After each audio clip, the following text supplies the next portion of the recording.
Bismillahirrahmanirrahim. Assalamualaikum warahmatullahi wabarakatuh. Perkenalkan, saya atas nama Odis Agustina, NIM 105431 10 19 19, kelas PPKN 19A. Baik, pada video kali ini saya akan menjelaskan mengenai kegunaan metode kuantitatif dengan metode kualitatif. Baik, pertama-tama di sini saya terlebih dahulu menjelaskan mengenai penggunaan metode kuantitatif. Nah, penggunaan metode kuantitatif digunakan apabila yang pertama itu masalah menjadi titik tolak penelitian sudah jelas. Nah, bila masalah yang merupakan titik tolak penelitian sudah jelas, dalam penyusunan proposal penelitian itu masalah ini haruslah ditunjukkan dengan data, baik itu data hasil penelitian sendiri maupun dokumentasi. Yang kedua, bila penelitian mendapatkan informasi yang luas dari suatu populasi. Nah, metode penelitian kuantitatif ini cocoknya digunakan untuk mendapatkan suatu informasi yang luas akan tetapi tidak mendalam. Nah, jika populasinya terlalu luas, maka penelitian juga dapat menggunakan sampel yang diambil dari populasi tersebut. Hingga bila ingin diketahui pengaruh perlakuan atau treatment tertentu terhadap yang lain, untuk hal ini metode eksperimen itu sangat cocok digunakan. Misalnya pengaruh obat kuat terhadap derajat keharmonisan rumah tangga. Nah, yang keempat itu bila peneliti memiliki maksud menguji hipotesis penelitian, maka secara sederhana hipotesis dapat berupa hipotesis deskriptif. Nah, bila penelitian berkeinginan mendapatkan suatu data yang akurat berdasarkan fenomena yang empiris dan dapat diukur. Nah, yang terakhir, keenam, bila si peneliti ingin menguji keraguan-raguan validasi pengetahuan, informasi produk dan teori tertentu. Selanjutnya kita masuk pada metode penelitian kualitatif. Nah, penggunaan metode kualitatif ini digunakan apabila yang pertama, bila masalah penelitian itu belum jelas, masih remang-remang atau mungkin masalah masih gelap. Nah, kondisi semacam ini cocoknya diteliti dengan menggunakan metode kualitatif. Nah, mengapa menggunakan metode kualitatif? Karena penelitian kualitatif ini secara langsung kita akan masuk ke objek sehingga masalah akan dapat ditemukan dengan jelas.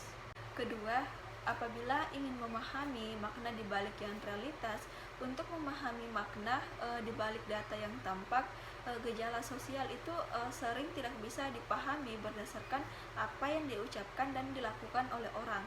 Nah, setiap ucapan dan tindakan orang itu sering mempunyai makna tertentu. Ketiga, apabila peneliti ingin memahami interaksi sosial, apabila peneliti ingin memahami perasaan orang.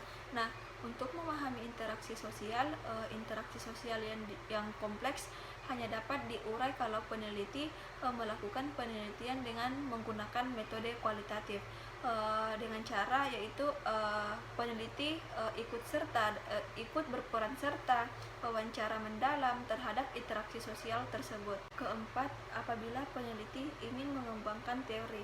Nah, metode kuantitatif ini paling cocok digunakan untuk mengembangkan suatu teori yang dibangun melalui data yang diperoleh melalui lapangan. Nah, yang kelima, apabila peneliti ingin memastikan kebenaran data.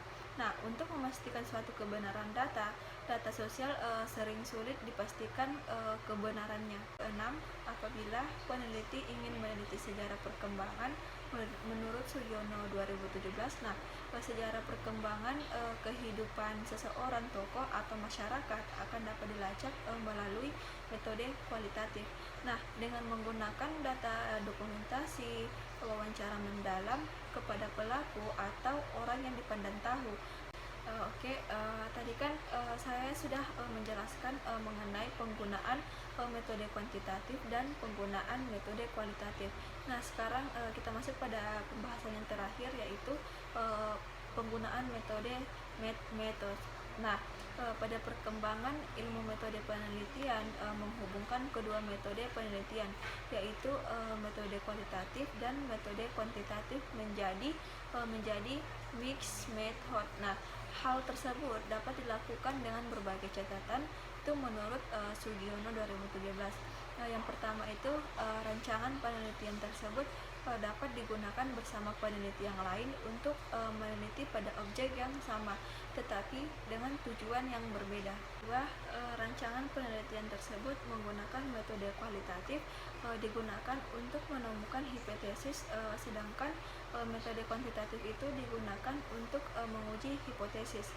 Nah, yang ketiga, rancangan penelitian tersebut digunakan secara bergantian, yaitu pada tahap pertama menggunakan metode kualitatif sehingga ditemukan hipotesis.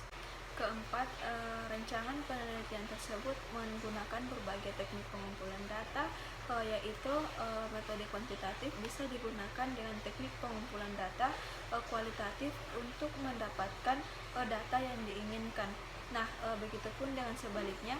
Dan yang terakhir, kelima, rancangan penelitian tersebut dapat digunakan secara bersama asalkan kedua metode tersebut telah diamati dengan jelas oleh peneliti. Baik, itu saja penyampaian materi dari saya, pemaparan materi dari saya. Apabila ada kesalahan kata, mohon dimaafkan. Billahi fisabilil haq, fastabiqul khairat. Assalamualaikum warahmatullahi wabarakatuh.